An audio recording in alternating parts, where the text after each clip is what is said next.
Bien, buenas tardes a todos, todas.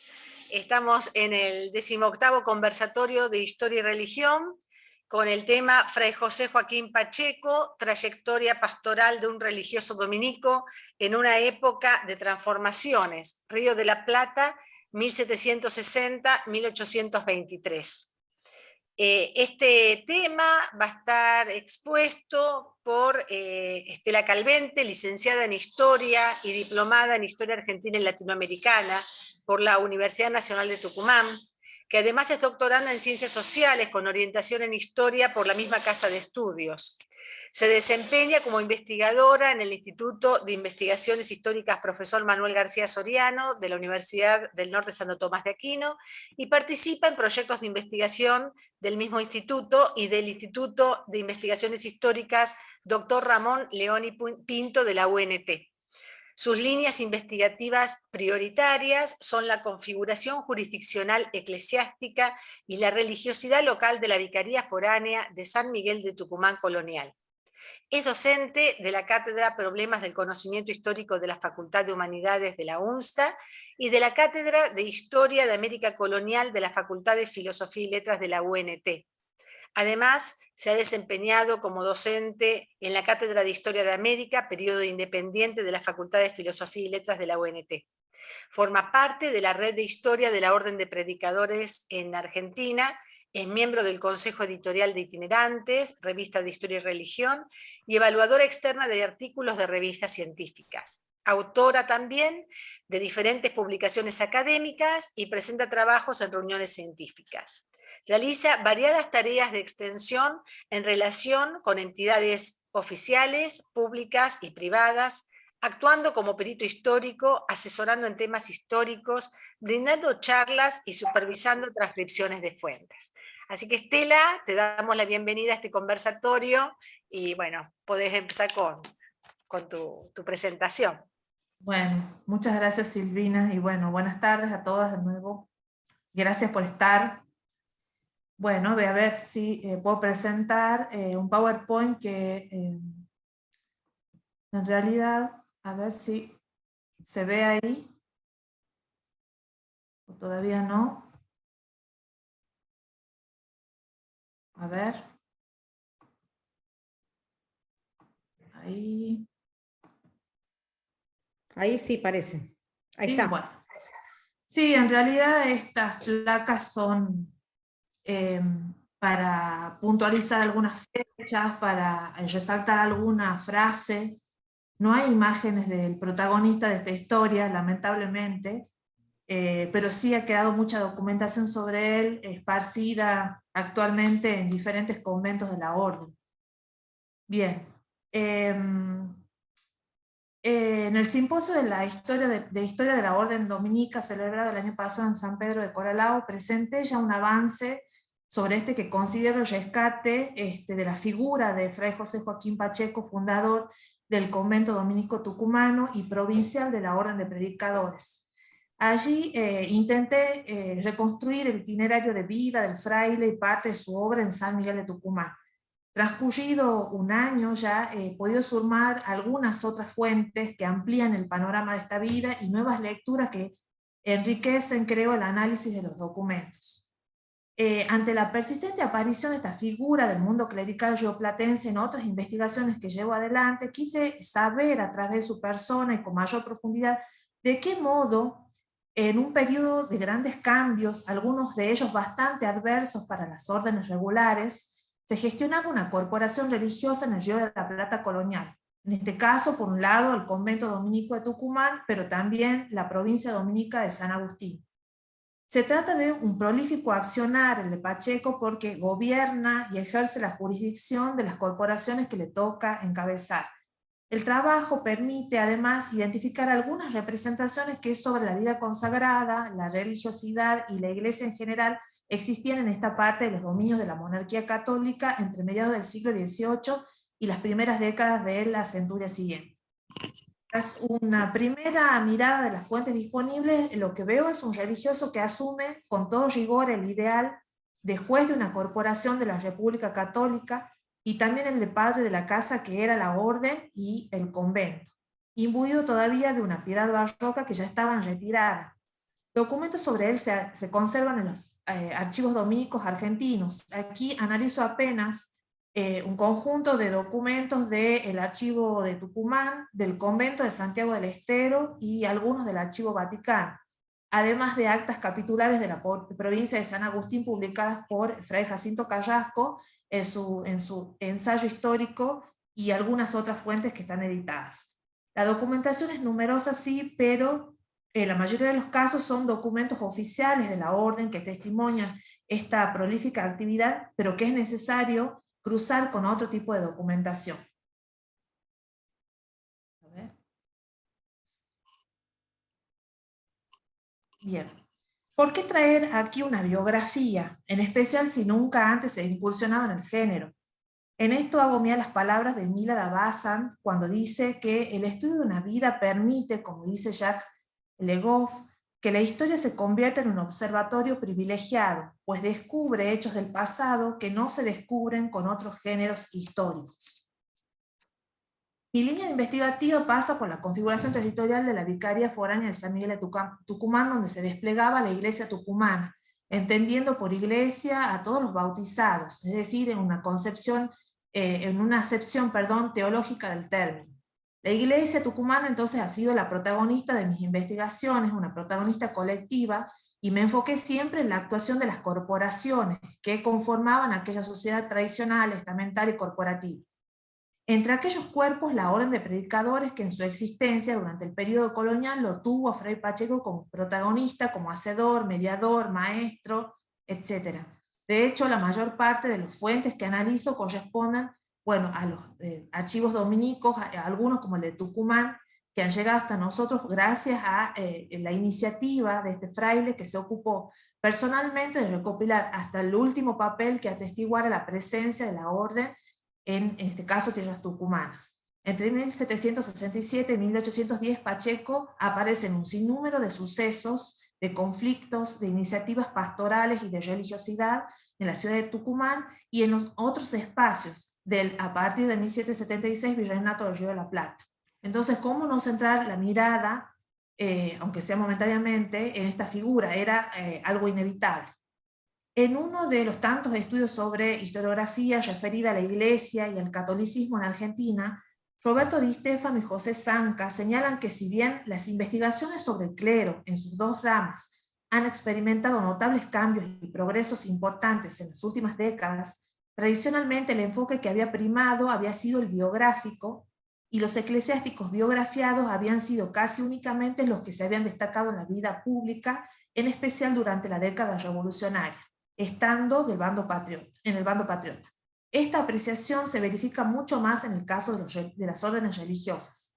Fuera de estas investigaciones, figuras destacadas dentro del clero regular son mencionadas en los trabajos que relatan la historia de las órdenes, casi siempre investigaciones emprendidas por algún religioso perteneciente a la orden o algunos investigadores vinculados a ella. Siempre semblanzas laudatorias. Hoy la ventaja con que contamos es que para un estudio como este es la renovación general de los estudios históricos experimentados a partir del retorno a la democracia en Argentina, que abrió la puerta sobre todo en las universidades nacionales a la historia de la Iglesia, que hasta entonces había estado casi únicamente había permanecido en el ámbito confesional. Y en especial el periodo que nos interesa, posterior a la expulsión de la Compañía de Jesús y las primeras décadas independientes, ha sido y es muy estudiado debido a la relativa abundancia de documentación que nos ha dejado y de su más directa vinculación con los problemas propios de la transición al nuevo orden, lo que ha despertado el interés de numerosos historiadores. Esto facilita reconstruir el contexto histórico del biografiado, de comprender el momento que le tocó vivir, sus decisiones, sus actitudes, pero esa misma renovación además introdujo otro importante giro que fue dejar de lado, aunque no totalmente, la perspectiva biográfica, que hoy se retoma, bueno, hace unos años que se ha retomado y que sigue poniendo el foco en trayectorias individuales, aunque ahora ya no se busca exaltar al personaje, sino responder a problemas, a nuevas preguntas, la mayoría de ellas vinculadas a la historia política. En el caso de la Orden de Predicadores, Fray Jacinto Carrasco, que es el más reconocido de los historiadores de la Orden en Argentina, ha destacado la obra evangélica La personalidad de Fray Pacheco en su ensayo histórico sobre la Orden Dominica, señalándolo como el mejor espécimen de varón religioso de ella. En la obra también lo destaca como gestor y fundador del colegio y convento dominicos en Tucumán, señalando hitos en el ejercicio de su ministerio. Además, el historiador tuvo a su cargo recordarlo en la revista dominica Ensayos y Rumbos, en su artículo Un humilde centenario, refiriéndose a la vida a los 100 años del fallecimiento del fraile, donde lo califica en este artículo como segundo padre y reconstructor de la provincia. Fuera de estas semblanzas es muy poco lo que se ha escrito sobre él. En la monumental obra de Cayetano Bruno se lo menciona en la crónica del archivo de la Orden de Predicadores a San Miguel, junto con las numerosas diligencias y conflictos que siguieron a esta instalación, y todo en el marco del gobierno diocesano del carmelita José Antonio de San Alberto. Alfonso Esponeda Cerdán, de la Orden de Predicadores, historiador español, lo destaca entre los religiosos oriundos de la banda oriental en los dominicos y la evangelización del Uruguay, transcribiendo los datos que sobre él aparecen en las actas capitulares de la provincia, y cita las apreciaciones de Carrasco. Pero además sostiene: parecería que fue bastante significativo, orientado a la preparación de evangelizadores de indígenas en las actuales provincias de Tucumán y Catamarca. A partir de la obra de Carrasco y de la lectura de las actas capitulares de la provincia, también han surgido varios trabajos monográficos referidos a la historia de la orden en el territorio argentino actual, y trabajos escritos por frailes de la orden o gente vinculada a ella, pero en la mayoría de los casos apenas se lo menciona a Fray Pacheco, y en ninguno de esos trabajos se detienen a revisar su biografía. Bien, ahora una contextualización antes de entrar de lleno a revisar la obra, la trayectoria de Fray Pacheco. Primeramente el espacio, ¿no? Yo soy fanática de los mapas, así que bueno, aquí traigo algunos que no son de mi autoría, todavía no tengo uno de mi autoría, pero valen estos. El espacio en el cual se desarrolló el ministerio de Pacheco es el Río de la Plata tardo colonial. Cuando digo Río de la Plata incluyo también al Tucumán, al viejo Tucumán, durante las últimas cuatro décadas coloniales. Pero si bien ejercerá diferentes cargos hasta su muerte en 1823, su salud frágil le impone retiros continuos desde la década de 1810, y en la documentación, a partir de esa fecha, vemos cómo su nombre va desapareciendo. Si atendemos a los diferentes trazados que dibujaban circunscripciones en la enorme extensión que implicaba el Río de la Plata, veamos primero las divisiones civiles, ¿sí? Primeramente, las gobernaciones de Buenos Aires, Tucumán, Paraguay, Santa Cruz de la Sierra y los corregimientos de Cuyo y Charcas en el primer mapa, que forman parte del antiguo Virreinato del Perú hasta 1776, en que esos espacios se designan y pasan a formar parte del nuevo Virreinato del Río de la Plata. Especialmente esta área, el área del litoral, sabemos que ha recibido durante el reinado de los Borbones, especialmente de Carlos III, un gran impulso. Recordemos la creación del virreinato, el reglamento de libre comercio, una serie de medidas que lo impulsaron al nuevo virreinato en lo político, en lo económico, al tiempo que crecía la población y se concentraba en el área pampeana. Pero también este crecimiento impactó en otros espacios del nuevo virreinato como Tucumán, el viejo Tucumán y puntualmente San Miguel de Tucumán. Los cambios introducidos por la política borbónica con el desmembramiento del Virreinato del Perú y la implementación del régimen de intendencias, la desarticulación del espacio peruano que trastocó los negocios con las provincias de arriba, propició que Tucumán y otras ciudades quedaran como intermediarias en ese circuito comercial entre el litoral atlántico y el Alto Perú. El nuevo centro político atlántico, la liberalización del comercio exterior, además de las presiones portuguesa e inglesa sobre el comercio, fueron factores que incidieron en el desarrollo sin precedentes de estas actividades mercantiles. En cuanto a las estructuras eclesiásticas, a cómo estaban trazados los espacios eclesiásticos, en el primer mapa vemos que el obispado de la Santísima Trinidad del puerto de Santa María de Buenos Aires creado en 1620, que se extendía junto a la diócesis del Tucumán, que primero tuvo su cabecera en Santiago del Estero y después en Córdoba, y el obispado de Asunción. En 1806 se desmembraba el obispado tucumanense y de allí salían dos nuevas diócesis, la de Salta del Tucumán y Córdoba del Tucumán, que ahora la de Córdoba incluía a Cuyo. Sobre todos estos trazados jurisdiccionales se superponía la provincia dominica de San Agustín de Buenos Aires, creada en 1724 a partir de la vieja provincia de San Lorenzo Mártir de Chile. La nueva provincia de la Orden de Predicadores estuvo formada inicialmente por los conventos de La Rioja, Buenos Aires, Córdoba, Santa Fe, Santiago del Estero y Paraguay, y más tarde se sumarían las casas de Corrientes y Buenos Aires. Según Fray Rubén González, la segunda mitad del siglo XVIII marca un acentuado progreso en la provincia de San Agustín, que se manifiesta en el incremento del número de religiosos, la apertura de nuevas casas, además de la expansión misional, principalmente en los espacios que habían dejado vacantes los jesuitas, y las nuevas misiones en la Patagonia, también la expansión de las actividades educativas, incluyendo estudios superiores, expansión, crecimiento de las asociaciones laicales, con cofradías primero y terceras órdenes después, y todo ello bajo el gobierno de destacados provinciales como Pacheco. En los inicios de la centuria siguiente continuó este ímpetu hasta 1804, cuando se produce una especie de cisma en el seno de la orden, porque el Papa Pío VII expide una bula, la Inter Graviores, por pedido de Carlos IV y por activa gestión de su ministro Godoy. Esta bula separaba las provincias de España y sus colonias en América y Filipinas del resto de la orden, al establecer un régimen supremo de gobierno alternativo, que sanciona en buena medida una autonomía que las órdenes españolas a la que ya tendían desde el siglo XVI. Una autonomía respecto a Roma, pero la sujeta, o sea, se despega de Roma, pero al mismo tiempo se sujeta cada vez más a la voluntad de la corona, al ser gobernadas alternativamente por un general español residente en España, o bien un vicario general, también español, dotado de plenas atribuciones. El vicario español era independiente en el ejercicio de su potestad, pero dicha potestad era delegada por el general de la orden. ¿Cómo sintieron los dominicos de la provincia de San Agustín? Y esto queda claro en la primera reunión de la provincia, en el primer capítulo, después de esta bula. Lo sintieron con verdadero cisma y con mucha preocupación, y hubo deliberaciones acerca de a quién obedecer, si al provincial, al superior que estaba en Roma, o a las nuevas autoridades en España.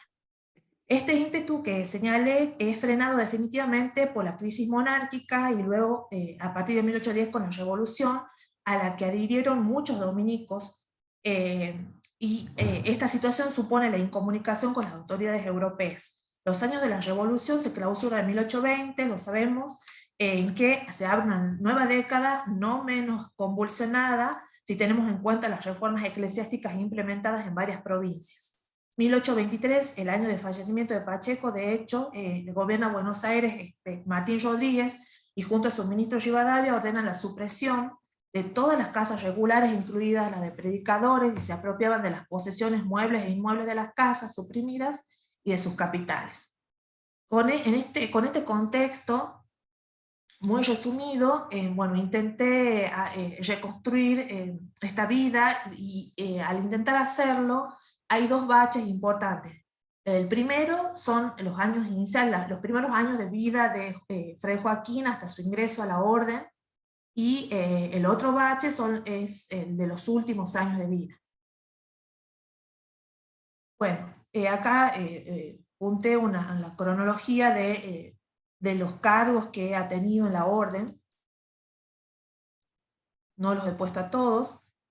Según datos proporcionados por Exponer a Cerdán, José Joaquín Pacheco nació en la nueva colonia del Sacramento, Banda Oriental, en 1739, aunque en el capítulo provincial de 1775, cuando él accede por primera vez al provincialato, se menciona que es nacido en la jurisdicción de Buenos Aires, dato que vuelve a aparecer en las actas de los capítulos posteriores. Otras investigaciones indican también que fue hijo de don Matías Pacheco Alférez, del presidio de Buenos Aires, y de Sebastiana Díaz de Pasos. José Joaquín ingresó en el convento el convento de San Pedro Telmo de Buenos Aires en 1757. Vemos aparecer su nombre por primera vez en el 9º capítulo en 1763, año en que es diácono, mientras que en el capítulo siguiente, del año 67, ya es lector en artes. Es decir, que estaba habilitado para enseñar, además de haber sido nombrado también maestro de estudiantes, es decir, jefe de todos los estudiantes, encargado de velar por la organización de las tareas en general, de su distribución y de los horarios de los estudiantes. Además, es examinador regente. 4 años después es regente, es decir, suprema autoridad en asuntos escolares y encargado de decir la última palabra en las discusiones, y también es catedrático de prima. En 1771 es primer regente catedrático de prima, y en esta ocasión, con 32 años y 14 de profesión, el capítulo solicita para él el grado de presentado por título de cátedra.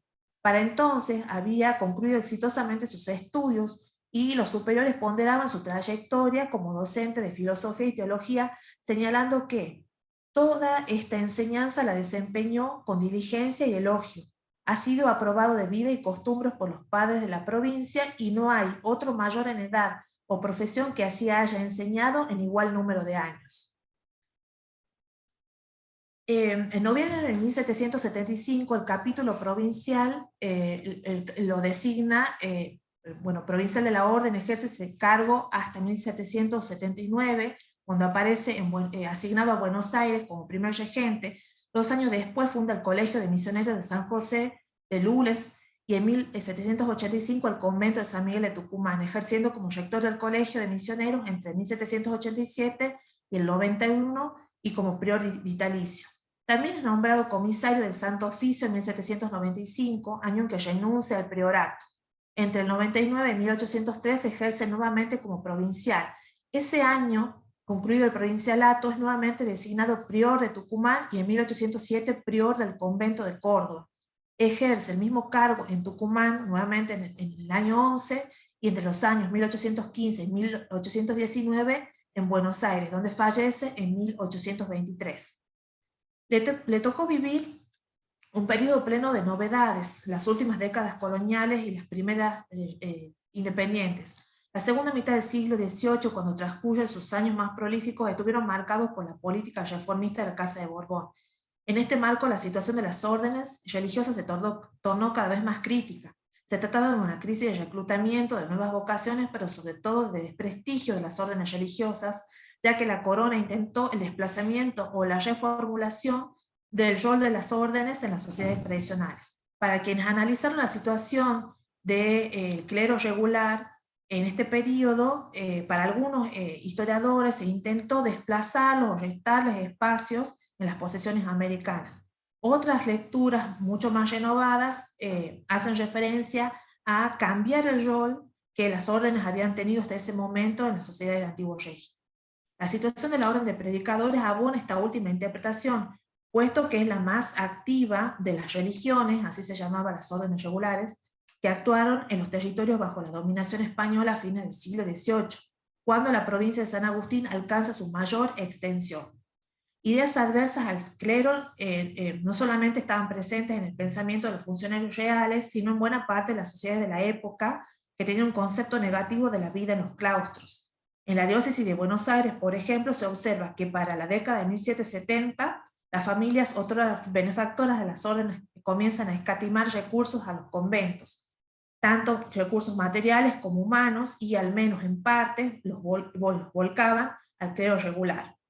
Importaba la utilidad que podía comportar un hombre ajustado a la regla, sustraído de la vida productiva y al que la sociedad debía sustentar, por lo que se pensaba que esto podía solucionarse reduciendo el número de quienes podían tomar los hábitos. Criterios morales también pesaban en el desprestigio de las órdenes, en lo que se refiere al incumplimiento de los votos, a casos de indisciplina, a escándalos en los capítulos provinciales que terminaban en episodios de violencia, además del apego a bienes materiales y el manejo fraudulento de bienes eclesiásticos, entre otras conductas reprobables.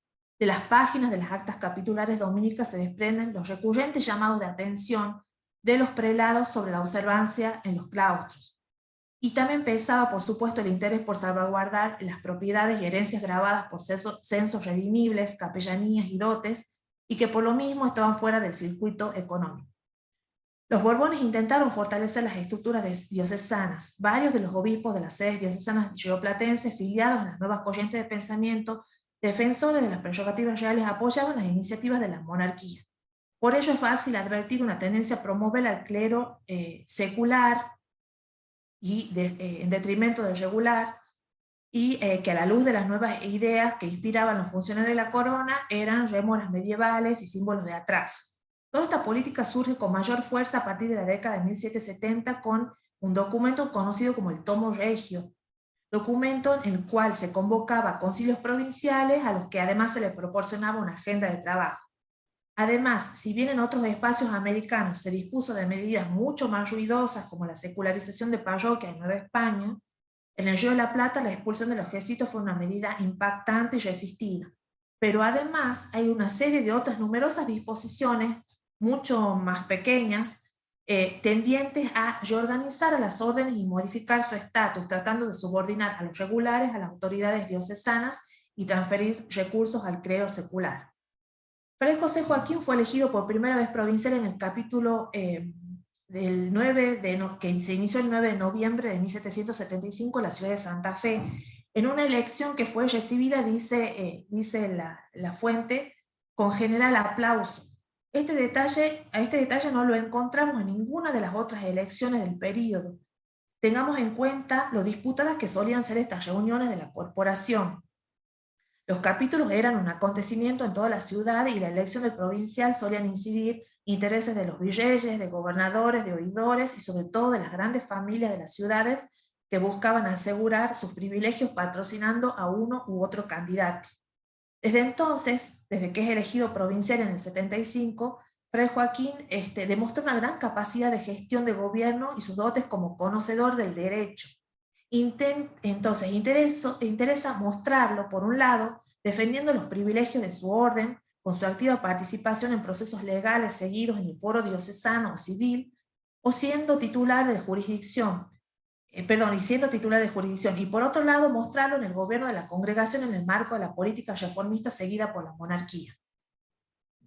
Bueno, entonces, como juez y gestor en tiempos convulsionados, atendiendo a que el ejercicio de la jurisdicción era tarea principal que debía cumplir un cabeza de corporación para mantener el orden, asegurando el respeto de las leyes, veamos entonces algunas de estas intervenciones de Pacheco en este sentido.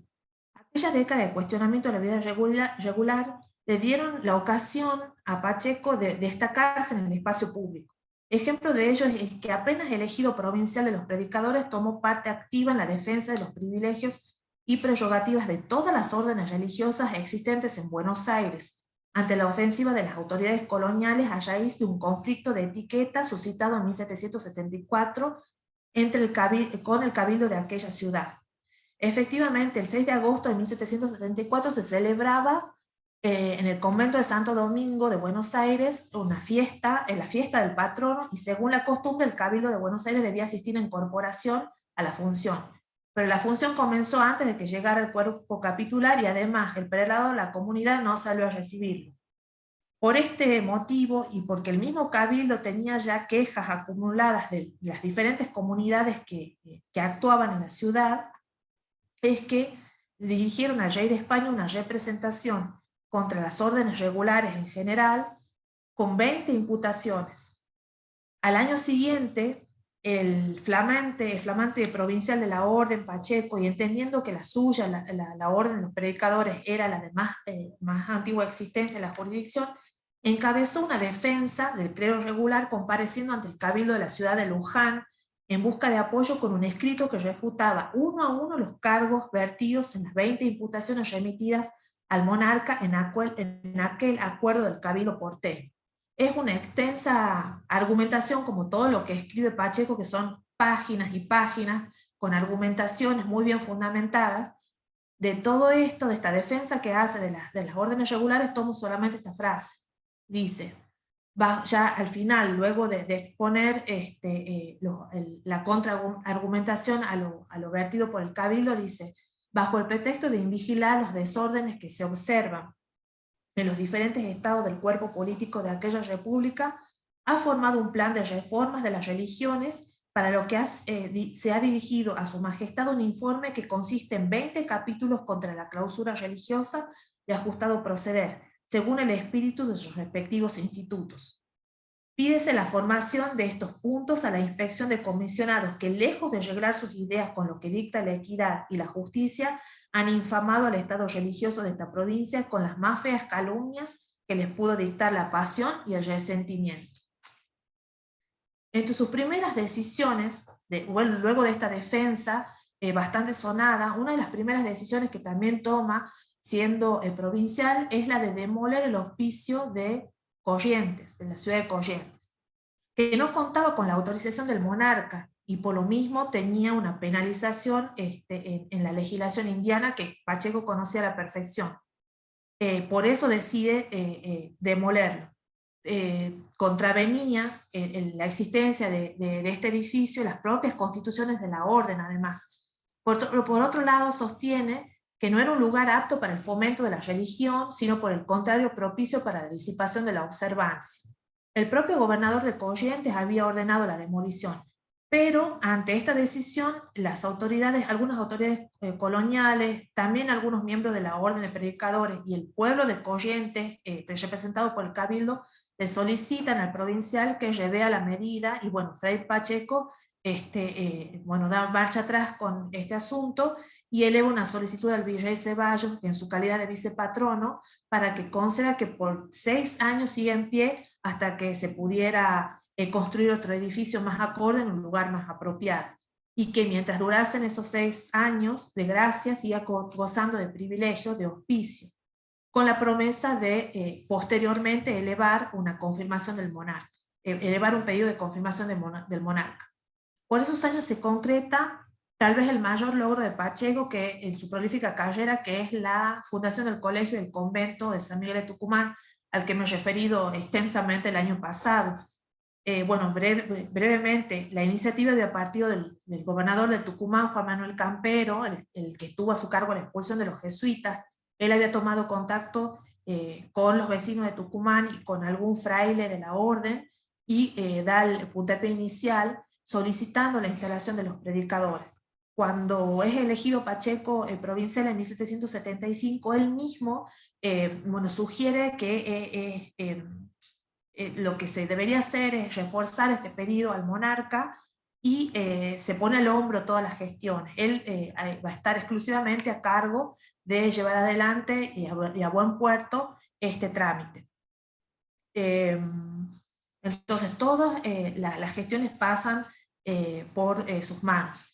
Para Carrasco, la principal dificultad que afrontaría la nueva fundación dominica eran los escasos recursos materiales y la escasez de frailes que podían ubicarse allí. Se les ofrecía una estancia, la de Lules, sin otro bien más que la carga capellánica que había establecido su fundador en 1613, que eran 12.000 pesos en plata a cambio de misas por su alma.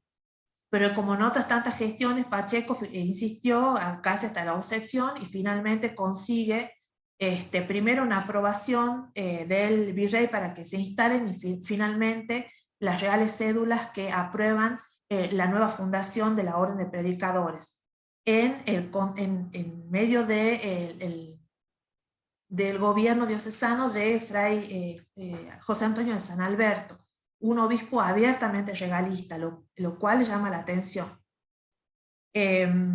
A pesar del panorama, que no era auspicioso para las órdenes en general, consideramos que la partida de la compañía había favorecido la posición de la Orden de Predicadores en la provincia de San Agustín, puesto que le fue asignada parte de la obra dejada por los jesuitas. No deja de llamar la atención que se haya concedido a los predicadores la autorización para la instalación en Tucumán, mientras que en otras circunscripciones del obispado, la posibilidad de instalar nuevas casas de diferentes órdenes regulares estuvo vedada. Si bien la cantidad de religiosos que eran necesarios se había visto resentida con la partida de los jesuitas y el crecimiento de la población, entonces se hacía necesario más religiosos, la pobreza del país dificultaba el sustento de nuevas fundaciones, problema que podía subsanarse con el incremento de religiosos en los conventos ya establecidos. Además, resulta sugerente que en tiempos en que las órdenes regulares eran cuestionadas de la propia corona, se aprobara una nueva casa de la orden de Santo Domingo durante el mandato de un prelado identificado con el regalismo. El historiador Troisi Melian señala que la aprobación de la fundación en suelo tucumano se concretaba por un espacio rural donde los dominicos se abocarían a formar misioneros que operarían principalmente los campos, respondiendo de ese modo a lo que el autor considera que fue verdaderamente el objetivo borbónico con respecto a las órdenes regulares, cambiar el lugar que habían tenido en la vida eclesiástica y en la vida social. La labor apostólica de los religiosos no solo se desarrolló en el colegio, sino que rápidamente comenzaron a actuar en la ciudad. El rey además también autoriza que ocupen una parte del convento que habían dejado los miembros de la Compañía de Jesús, y que allí funden un hospicio. Pacheco apenas recibe la autorización de fundar un hospicio, comienza a gestionar ya que se lo eleve a este hospicio al estatus de convento, pero otra disposición del rey, otra real cédula, establece un cambio de solares con los franciscanos. Entonces, los franciscanos dejan su vieja casa y van a ocupar todo el convento de la Compañía, y los dominicos se marchan de este convento para ocupar la vieja casa de los seráficos. En esta gestión, porque también había gestionado que no ocurriera este cambio de solares, no tiene éxito. Una de las pocas ocasiones en que no tiene éxito la actividad tan diligente de este fraile. Bueno, el establecimiento de la orden en Tucumán trajo no pocos conflictos con el resto del estado eclesiástico, en especial con el párroco de la matriz, que era además el vicario de la ciudad, y con otras órdenes, principalmente con los franciscanos, por el cambio de solares, pero también por cuestiones de etiqueta.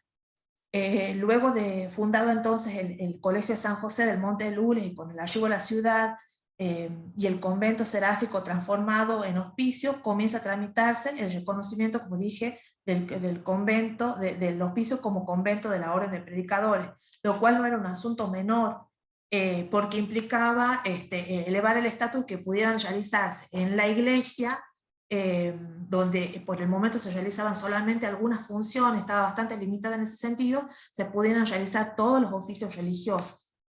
Bueno, Pacheco gestionó y bueno, finalmente logró que fuera autorizado como convento. Quienes se oponían al funcionamiento del hospicio argumentaban que el mismo contaba con escaso personal. Pero aquí también el fraile defendió la causa de la orden, apelando a la normativa vigente y aduciendo que las iglesias matrices son públicas y no las sirven más que uno o dos curas.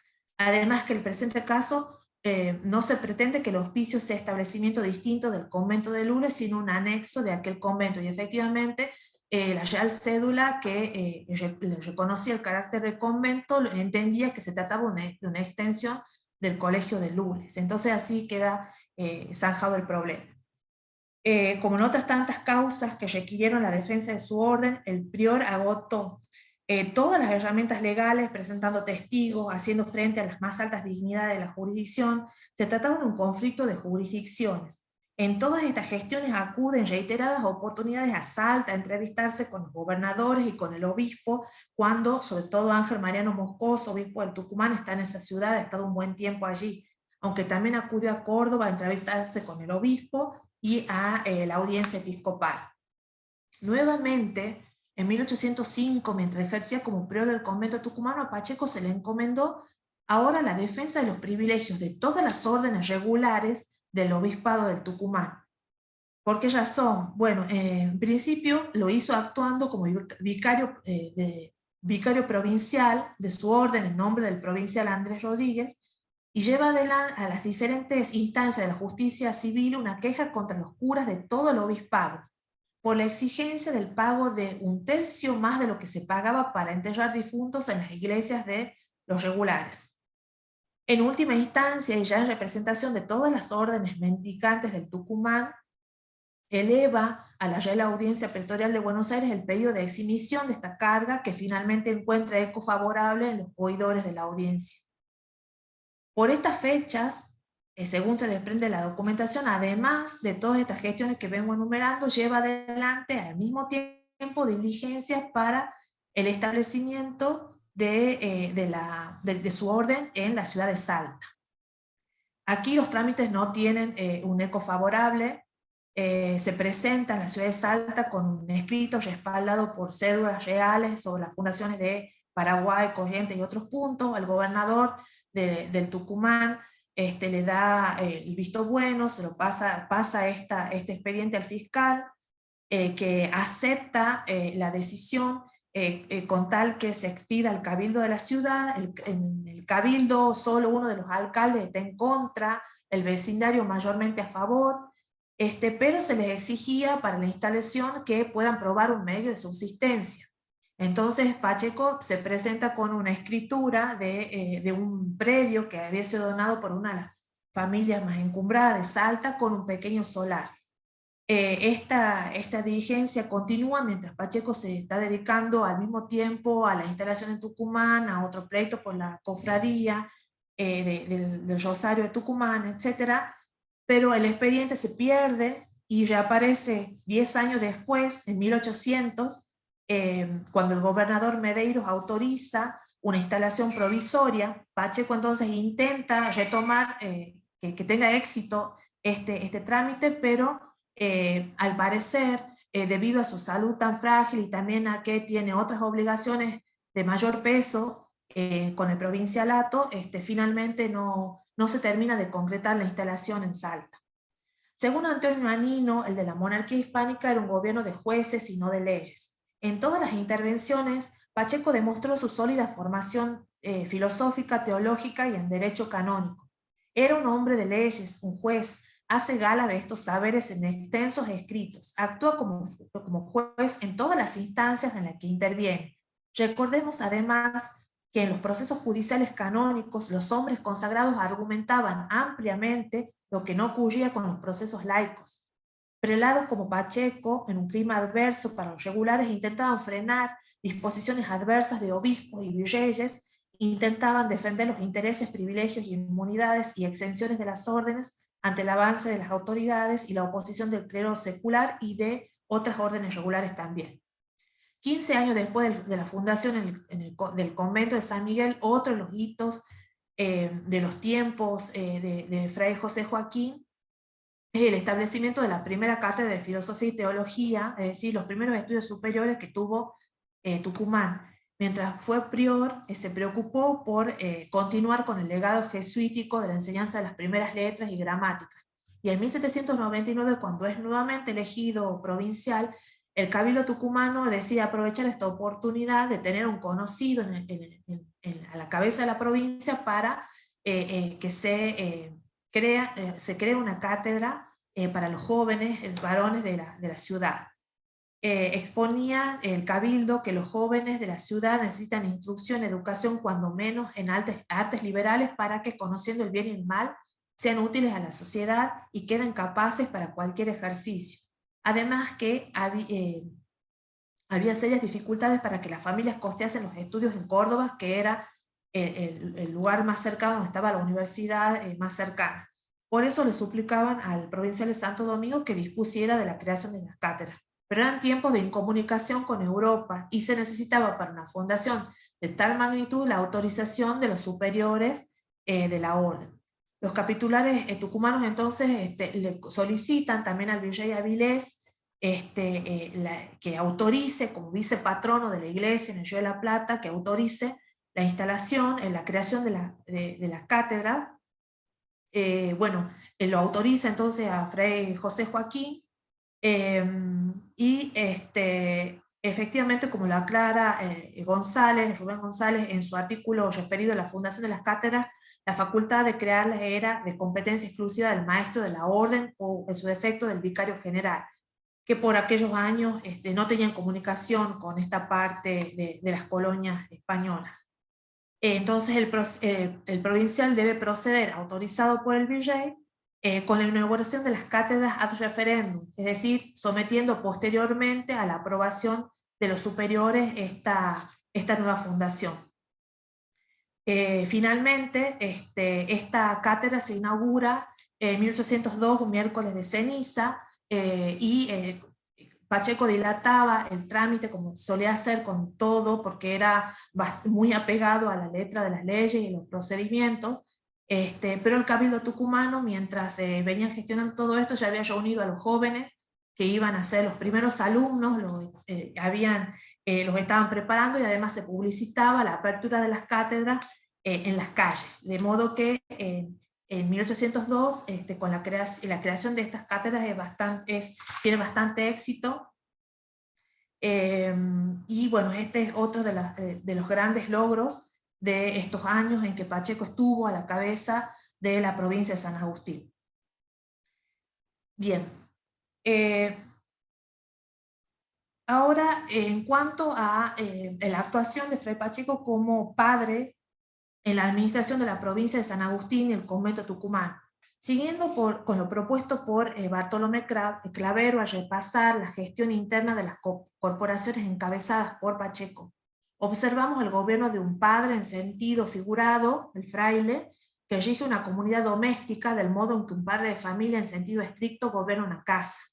El estudio de la potestad doméstica ha tenido un importante desarrollo desde las propuestas de Otto Brunner y de Clavero, y es lo que en el antiguo régimen se denominaba oeconomía, es decir, siguiendo el diccionario de autoridades de 1726, la administración y dispensación recta y prudente de las rentas y bienes temporales, lo que comúnmente se dice régimen y gobierno de las casas y familias para que no se desperdicie la hacienda. En esta misma línea de análisis, Annick Lemperrier sostiene que la administración de los bienes colectivos tuvo como modelo de administración de los patrimonios familiares, es decir, la economía doméstica, y que este es un rasgo más que emparentaba la corporación de antiguo régimen con la organización familiar. El modo en que Pacheco administraba el patrimonio del convento tucumano y los intereses materiales de la provincia ofrece una oportunidad para apreciar este ejercicio de la potestad doméstica por parte de quien encabeza una corporación. En el libro de extravagantes del convento tucumano, es un ejemplo, es uno de los tantos libros que abre Fray Pacheco mientras está actuando en Tucumán.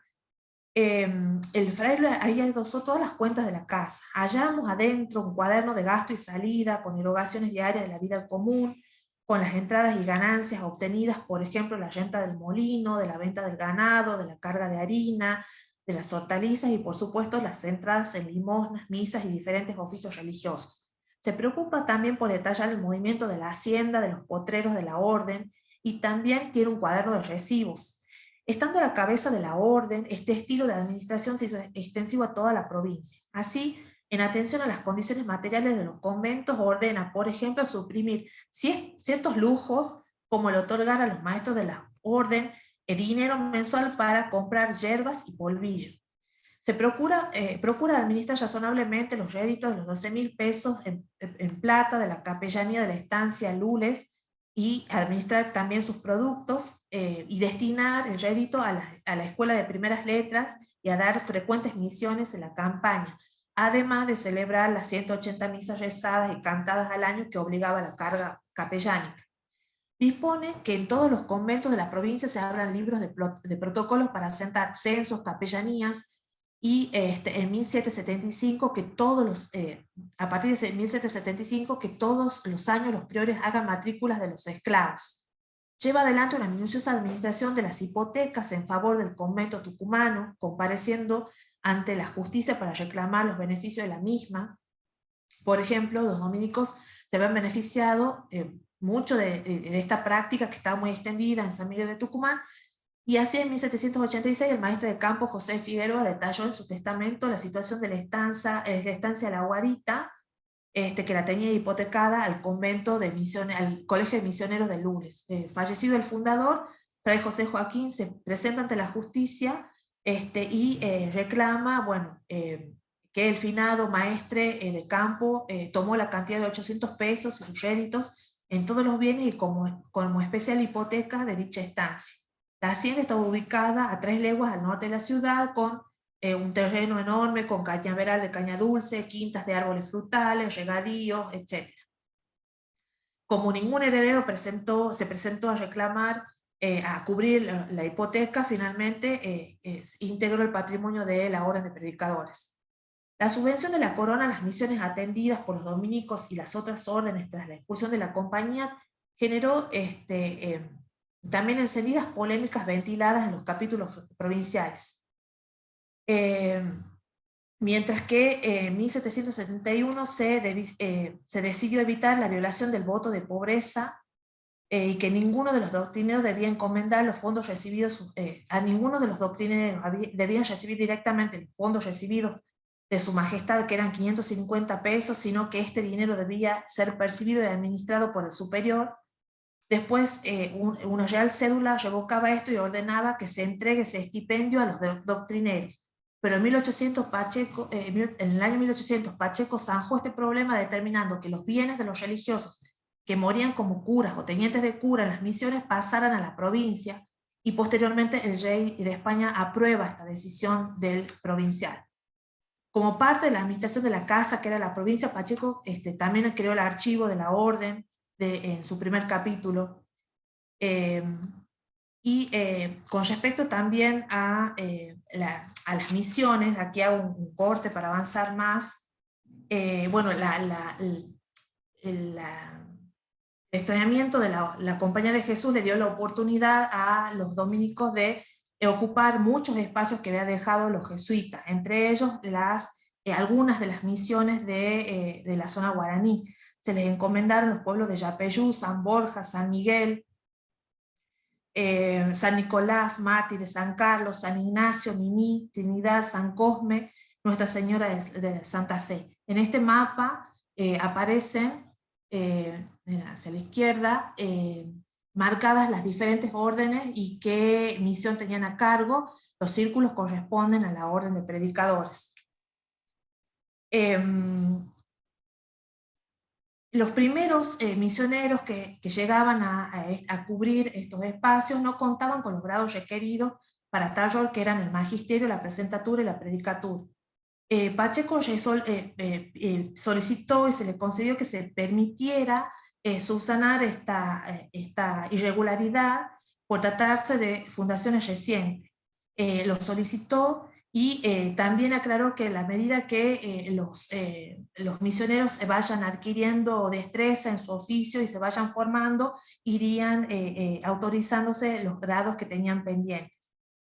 Por otro lado, recién asumido también el provincial encuentra que estas misiones guaraníes estaban en un estado de relajo e indisciplina que ya venían señalando las autoridades de la corona e intelectuales afines a ella. Así en 1776 se dirige al teniente de rey, don Diego de Salas, con la siguiente acusación a sus propios hermanos de la orden. Dice la fuente: yo no puedo hacer presente a vuestra señoría lo perjudicial que me es que los religiosos de misiones vayan pretextando enfermedades y así se eximan de servir, y llegará el caso en que no tenga perito de lengua para sustituirle las faltas de los que parece se hacen enfermos, además de que a algunos se les permite que vengan a cobrar su sínodo o estipendio y al mismo tiempo dan por vacantes sus ministerios. Bruno explica que estas conductas de los misioneros eran esperables, en tanto el trajín de la misión provocaba que estos hombres, preparados para la vida en el convento y la acción ministerial entre gente de cierto sector social, no perseveraran. Pero como dijimos anteriormente, comportamientos similares ocurren en conventos y colegios y desde mediados del siglo XVIII, cuando puede leerse en los papeles de la orden una preocupación de los provinciales por el relajamiento de las costumbres. Por ejemplo, dejar de lado el recogimiento y vagar por las calles de las ciudades, comer fuera de los conventos, descuido de los estudios, compartir con los seculares información sobre la vida puertas adentro de los conventos y datos personales de los frailes, etc.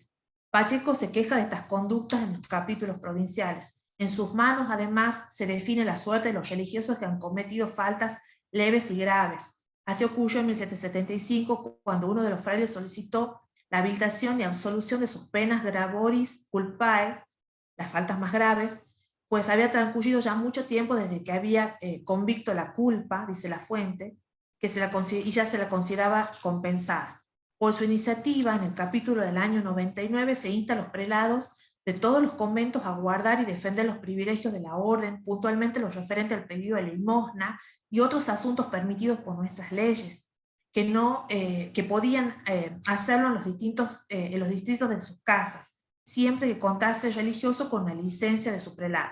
Este privilegio estaba contemplado por el Concilio de Trento y por una Real Cédula del año 1787 que mandaba pernoctar en los conventos o bien, en el caso de salir a pedir limosna, pernoctar en el convento o en el caso de hallarse en otra población o alejado del convento en casas de pública y notoria probidad.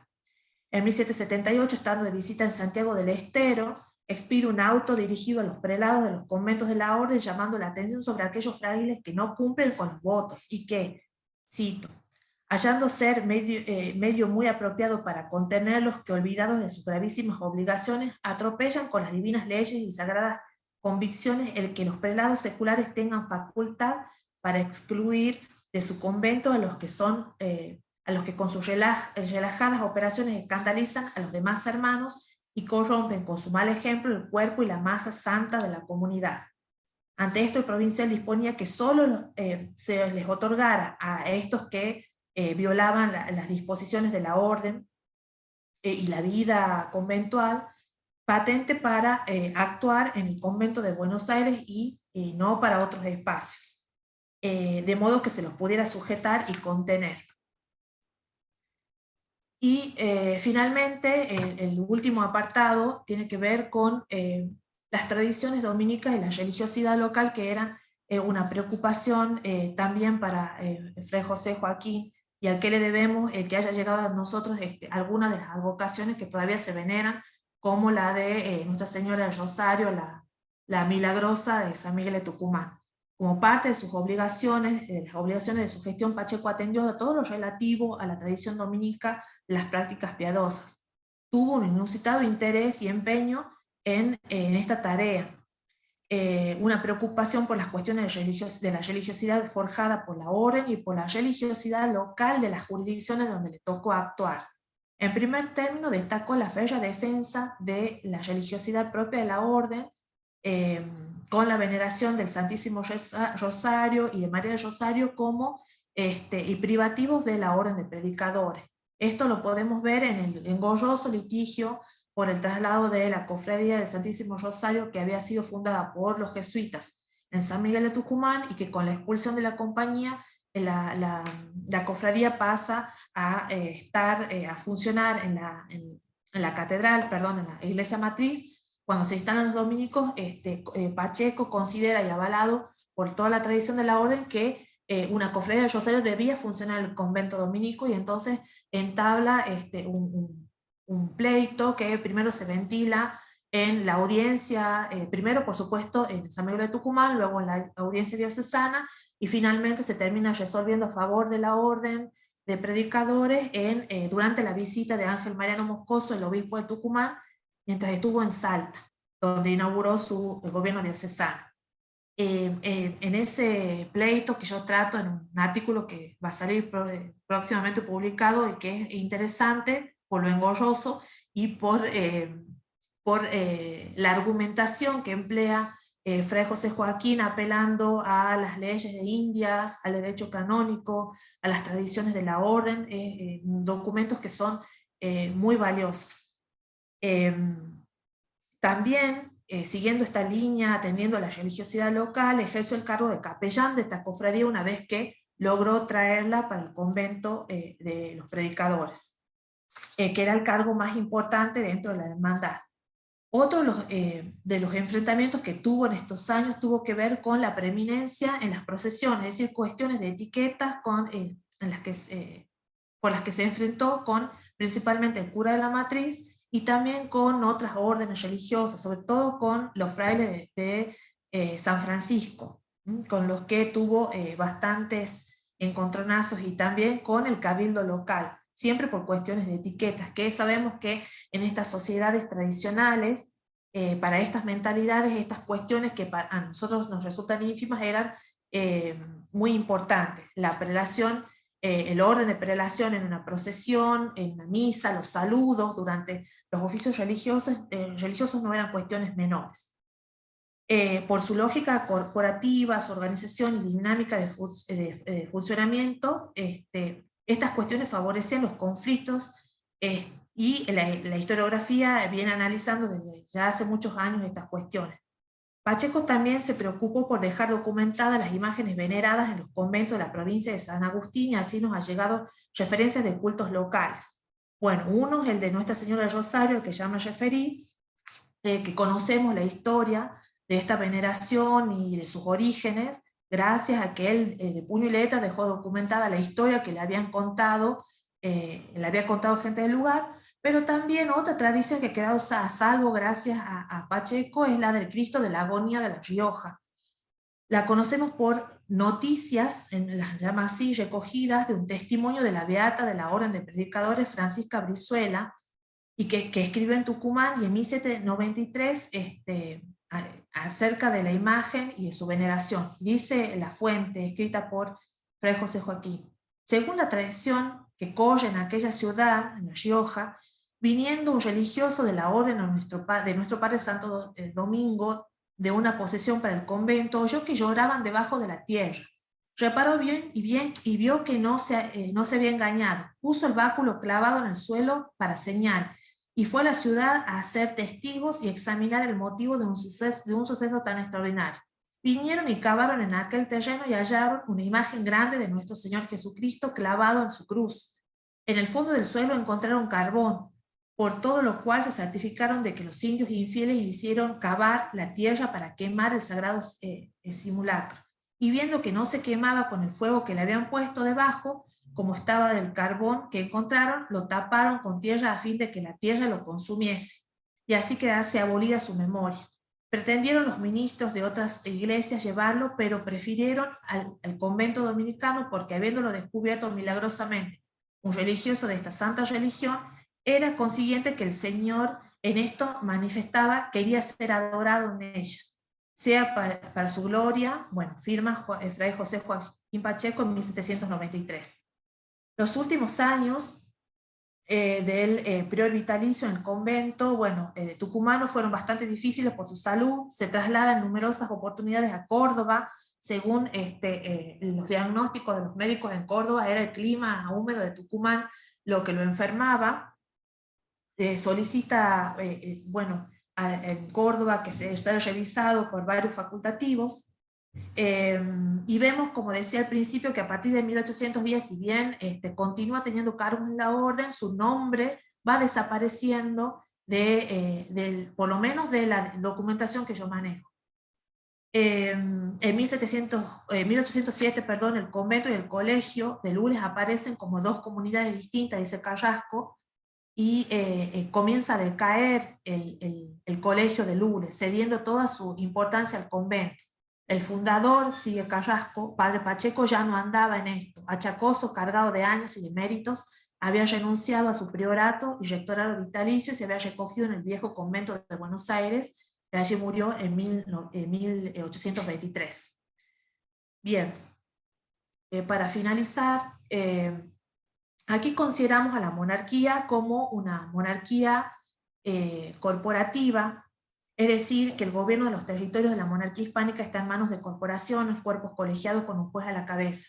Eran corporaciones desde la corona hasta un humilde convento en la provincia de Santo Domingo, como el convento de Tucumán. En la gestión de la orden, primero como provincial y más notoriamente en el colegio y en el convento tucumano, Pacheco actúa como juez a la cabeza de una corporación, asociación inspirada en la idea de justicia o bien común, que es una finalidad moral y religiosa, tratando de resguardar el orden y restableciéndolo cuando éste se ha roto.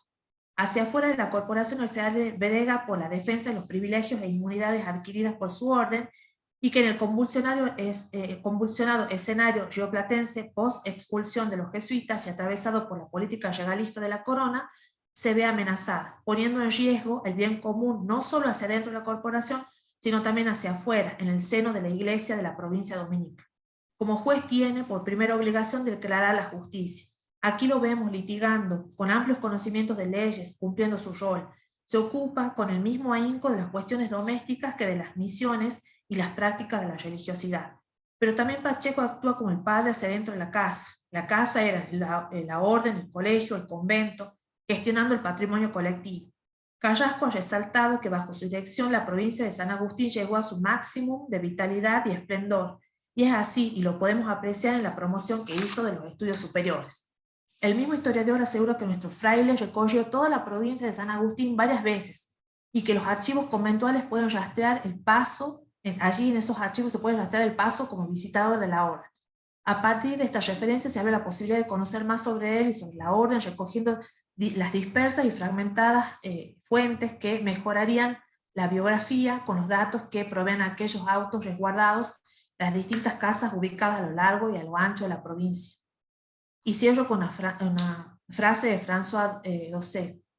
El biógrafo sabe que nunca terminará, independientemente del número de fuentes que logra exhumar.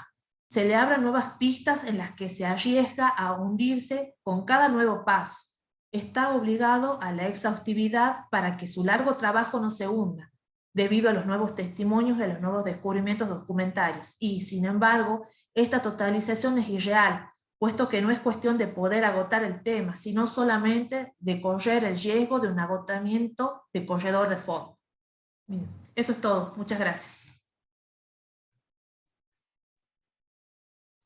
Muchas gracias, Estela. Muy rica tu presentación. Vamos a dar ahora lugar a la participación, a las preguntas, a los comentarios.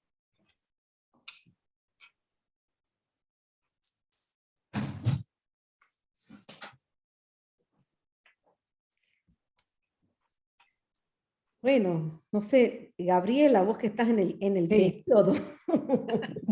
Ahí voy, estaba anotando algunas cosas. En primer lugar, decirle a Estela el crecimiento. Yo te escuché en noviembre del año pasado y lo que vos dijiste, refrendo tus palabras, de que se amplió mucho más el panorama de Fray Joaquín Pacheco. No, y anoté algunas cuestiones que tienen que ver con situaciones similares, ¿no? Como señalaba el doctor Williams Plata cuando hizo su presentación.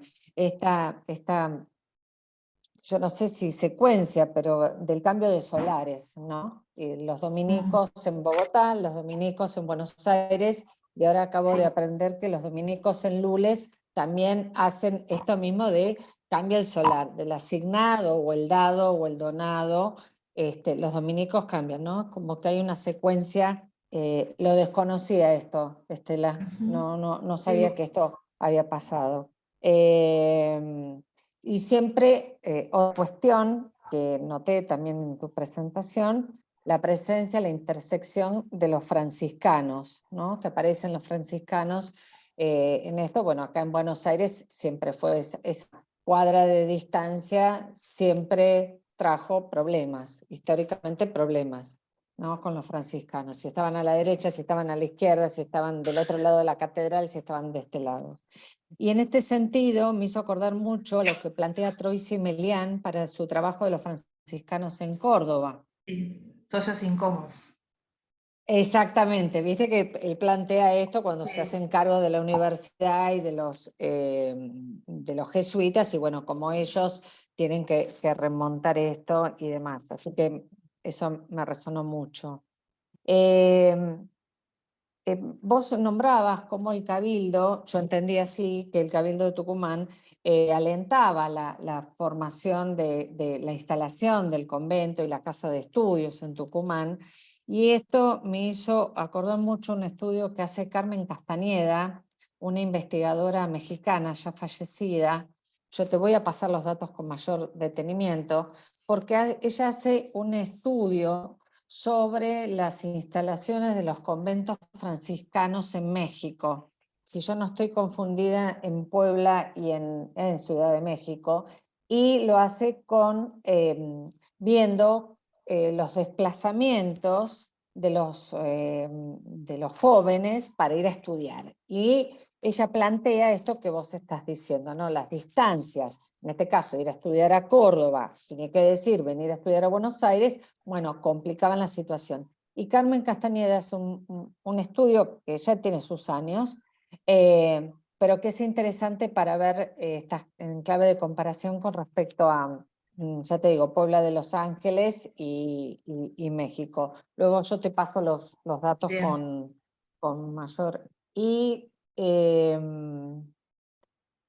preguntarte, porque la verdad no lo sé, si aunque no sea de los dominicos, vos encontraste otros estudios biográficos que no sean, de frailes obviamente, que no sean ponderándolos, que no sean hagiográficos de los frailes. Es decir, un estudio como el tuyo es, a ver, es original primero porque lo haces de base, pero más allá de eso, ¿hay otros estudios?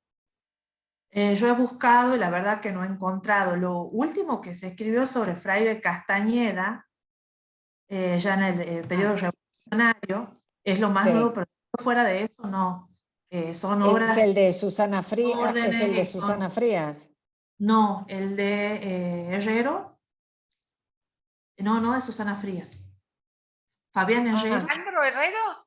Ale, Fabián Herrero. Ah, de Pero Fabián Herrera. monografías, excepto ese libro, monografías, la verdad que no he encontrado. Incluso busqué para Nueva España, que es un horizonte que tengo bastante presente, y Sí, tampoco encontré entonces. Y es la verdad que la mayoría de las obras que hay referidas a religiosos provienen de las órdenes, de historiadores sí. vinculados a ella, y bueno, por supuesto tiene ese carácter apologético que tratamos de dejar atrás. No, la verdad que no, no he conseguido nada que me pudiera orientar. No, no, no, pero a ver, porque desconozco y me gustó Sí, tanto no, tu sí, sí, trabajo que sí. digo, bueno, Yo tratando de hacer el estado de la cuestión, es que vi que no hay nada todavía sobre estas cuestiones. Siempre vale, se trabaja más el clero secular, sobre eso sí claro. se ha trabajado mucho, sobre todo en épocas bicentenarios y demás. Y en Ujú. cuanto a cambios solares, sí, esta es una de las tantas gestiones que emprendió Pacheco y por supuesto ahí se enfrenta por esta y otras cuestiones también a los franciscanos. Aparentemente el solar que habían dejado los jesuitas, aunque ya estaba abandonado hace unos años, estaba en muchas mejores condiciones que el solar de los franciscanos. Entonces cuando le asignan esa pequeña pieza, porque era una habitación nada más, a los dominicos, los franciscanos ponen el grito en el cielo y ahí se produce un intercambio de quejas y finalmente termina ganando digamos, la antigüedad, que termina pesando la antigüedad de la Orden de San Francisco en la ciudad y se le asigna Claro, el solar de los jesuitas, que es el lugar que tienen ahora, aunque ya no están los frailes acá, ya se marcharon, pero sigue estando en la iglesia. Y en cuanto bueno, a estos encontronazos con los franciscanos, que aducían siempre los de la Orden de San Francisco, que ellos eran pobres, que vivían de la limosna, que los dominicos que tenían otros bienes, tal cual, tal cual. etcétera. Esa es la argumentación para todo, ¿no? Ya sean cuestiones de etiqueta, ya sea el cambio de solares, esa es la argumentación. Así que la presencia de los dominicos fue muy bien recibida, creo yo, por la feligresía, pero no por sus pares, no por religiosos, no por los curas. Han sido bastante incómodos los primeros años, disputando las procesiones, Todo, disputando tal cual, todo, cada espacio de la ciudad. tal cual. Bueno, me ahí comprometo entonces a mandarte los datos. Bueno, y gracias por lo que me mandaste acerca del origen de Fray Joaquín, que no está claro, no está claro. No, está claro. No, Carrasco evidentemente. dice es oriental, Exponer a Cerdán dice es oriental, pero en el capítulo provincial dice es hijo de Buenos Aires, Aires, hijo de la ciudad e hijo del convento de Buenos Aires. Aires, Y bueno, tal los cual. datos que vos me pasaste de los padres, aparentemente es porteño.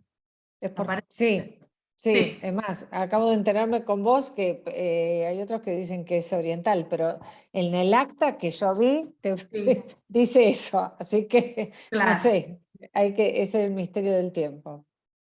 Que los ahí porteños se quiere, agarran todo, Cintia quiere, Todo. hasta los fray. Los frailes. Cintia quiere, levantó la mano, Estelita. Sí. Sí, bueno, felicitarte, Estela, me encantó. A mí me gusta esto de los conversatorios, que las personas que tienen que exponer se pueden explayar sin que nadie les corte el tiempo.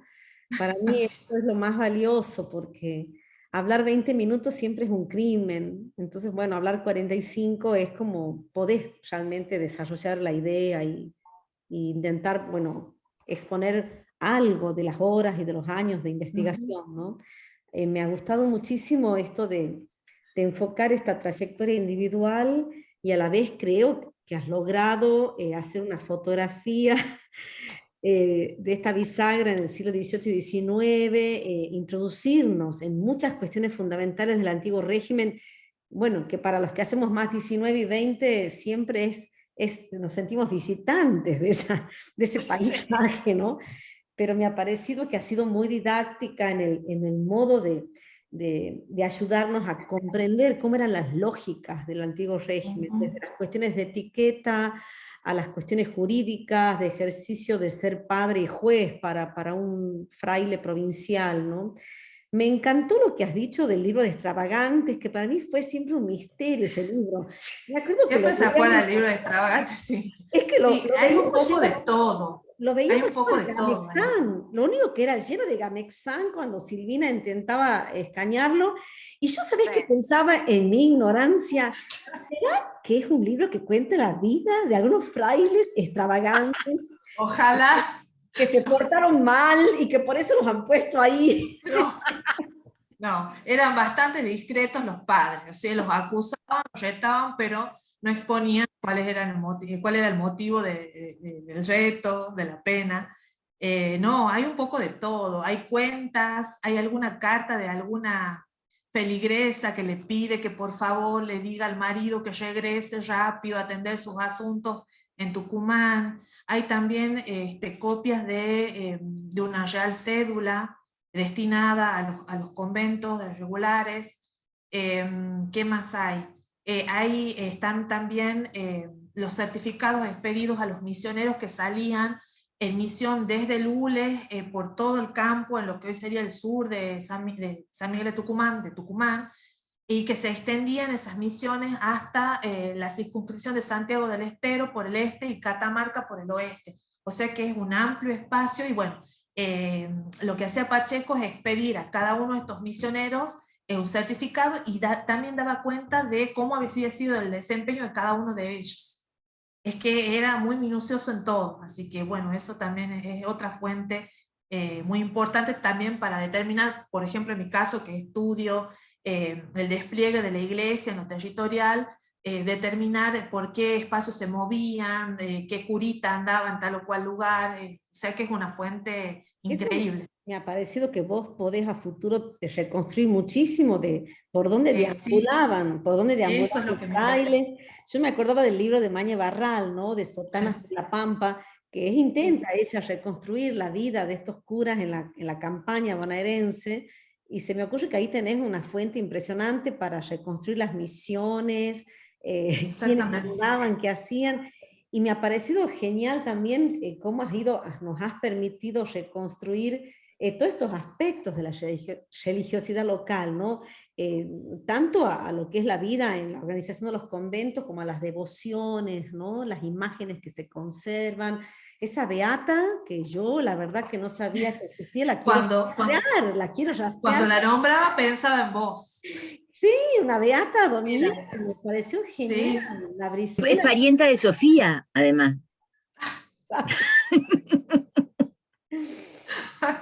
Y aquí todos somos medio parientes en Tucumán. Finalmente te he pasado como... No, también me ha parecido re interesante cómo has planteado un estudio biográfico y a la vez que has hecho un rastreo de todo lo que alguien ha mencionado poquito mucho sobre Pacheco, pero cómo nos has ido tejiendo la biografía con el antiguo régimen, con las lecturas de Annick Lamperrier, de Anino, de los grandes teóricos, ¿no? de los que ayudan a comprender la estructura del antiguo régimen. Y me parece que en ese sentido las biografías tienen sentido, ¿no? En el sentido que vos las has hecho. Una biografía como pretexto para contar una época, para comprender una mentalidad, procesos. Me encantó el rol de juez. Por ejemplo, yo siempre pensaba, con tal maltrato que recibieron los regulares de las últimas reformas borbónicas, ¿qué hacían los regulares? Porque los veía siempre tan indefensos, con semejante avalancha de desprestigio.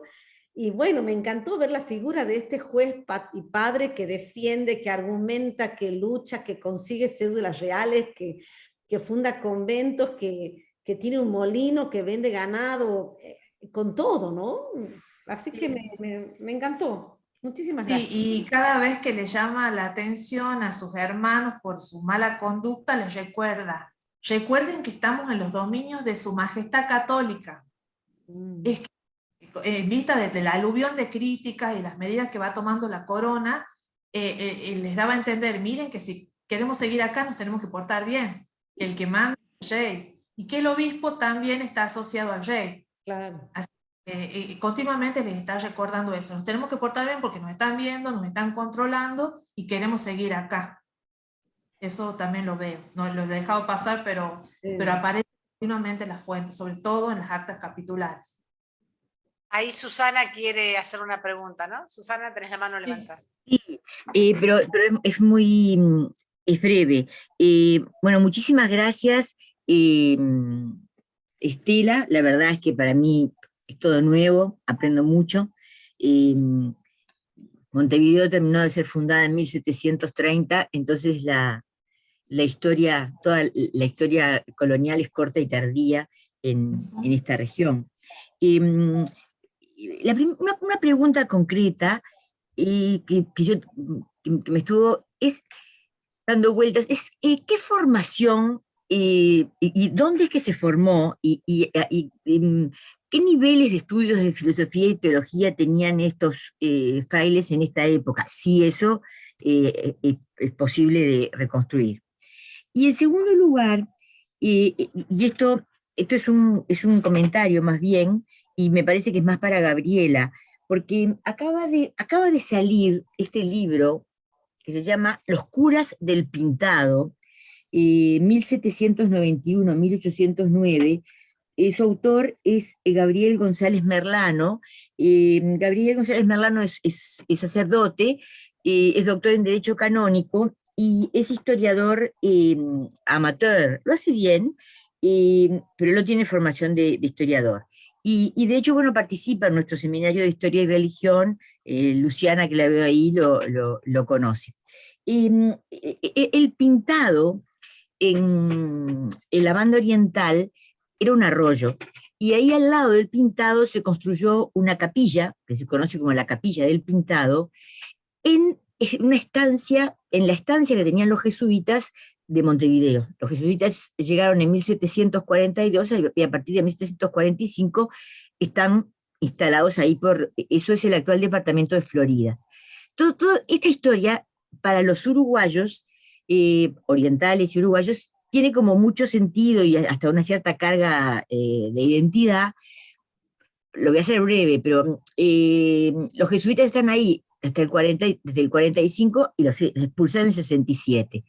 Esa capilla se conserva, era una ermita nomás, y en esa capilla lo que había era una imagen misionera de unos 30 centímetros de cedro, de una Inmaculada Concepción, que a la larga sigue siendo Nuestra Señora del Pintado, pero pasó a llamarse, después de 1825, cuando se produce la cruzada de los 33 orientales, que terminó con la independencia del Uruguay, estos orientales, que no sabemos si eran 33, pero fueron a presentar, digamos, fueron a rezar a ese santuario. Por lo cual la Virgen se transformó en la Virgen de los 33 y en 1960 Juan XXIII la nombró patrona del Uruguay. Nosotros tenemos doble patrona, un poco la Virgen de Luján y la Virgen del Pintado. Entonces, todo lo que tiene que ver con la Virgen del Pintado nos interesa. Pero este buen cura y buen historiador, lo que estudia en este librito, porque él se iba a dedicar la Villa del Pintado terminó trasladándose y se transformó en la ciudad de San Fernando de la Florida. Ahí está el original de la Virgen de los 33, etc. Y él lo que estudia es que desde 1790 hay dominicos, franciscanos y mercedarios que dan vuelta y que sirven en esta capilla por X tiempo. Él se apoya mucho en Esponera, ¿no? Por un lado, pero por otro lado tiene algunos otros datos y da el nombre de por lo menos voy a decir solo el nombre, Fray José Marcelino Pelliza, supuestamente era porteño, Gregorio Torres, son todos frailes, Julián Cires, Domingo Pizarro, José Román Grela, Mariano Ortiz, son estos.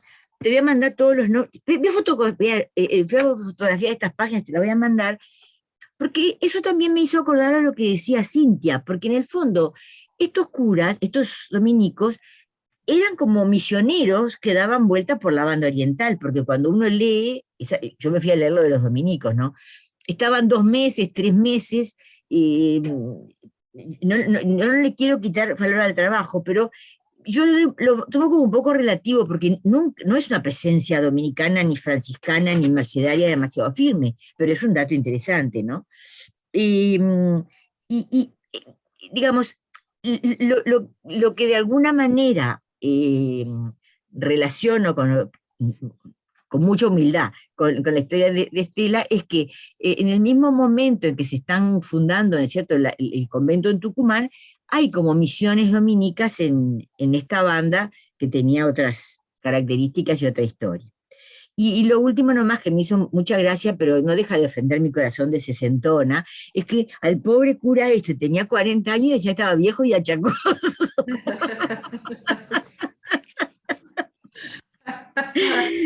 Todo es relativo en esta vida, ¿no? Bueno, que tenía mucha actividad, muchas preocupaciones, debe ser por eso. Ya está Nosotros también, che. Y el clima de Tucumán que le hacía mal, la humedad. No, y en otros tiempos, pobre, en otros tiempos. Sí, por supuesto. Encontramos La una expectativa carta de vida. de Pacheco, creo que te la llegué a pasar, Estela, donde él cuenta que el problema son las hemorroides, entonces tiene que ir a Córdoba. Ese era el problema. Porque el clima... No quedaba elegante ponerlo, mencionarlo, pero ese es el... Claro, es que el clima, es que esa carta es genial porque él pide por favor ir a Córdoba porque la humedad de Tucumán le mata las hemorroides, no puede sentar. Y además tenía que andar a caballo. Y cuando llega a Córdoba, lo revisa un médico del Cabildo y le dice que es Tucumán, es porque está en Tucumán que se tiene que quedar ahí. Y después pide otra opinión a un médico, a un agustino llegado de Perú, y también lo mismo, le receta una dieta libre de sal. Bueno, es muy detallado el expediente, es muy rico, pero bueno, no venía el caso de ponerlo acá, será para otra cuestión más doméstica. Sí, era Te hago una Pobre don pregunta, Estelita. Perdón, no sé si terminaste, Susana, vos querías comentar algo. Sí, yo termino. No, le cuento con respecto a los estudios, he buscado cuál era la formación de Pacheco en particular y de hombres como él en general, y tampoco encontré nada, ni siquiera de los autores de la orden. Lo que sí, una de las últimas cosas que vi son los libros de la Biblioteca Dominica, los que están firmados por él, que no los puse acá a la lista, pero más o menos uno puede tener una idea de qué conocimientos tenía. Sí, en teología, en derecho canónico, las leyes de India, de arriba abajo, y bueno, aparentemente era un gran lector, pero queda pendiente eso. Pero Estela, ellos se vean estudiar en Buenos Aires. En Buenos Aires, sí. Ahí estaba el centro de estudios. Ahora, lo que yo quería saber era el plan de estudios. Claro. Eso quería saber y no lo encontré. No lo encontré por el momento, pero bueno, ya lo buscaremos.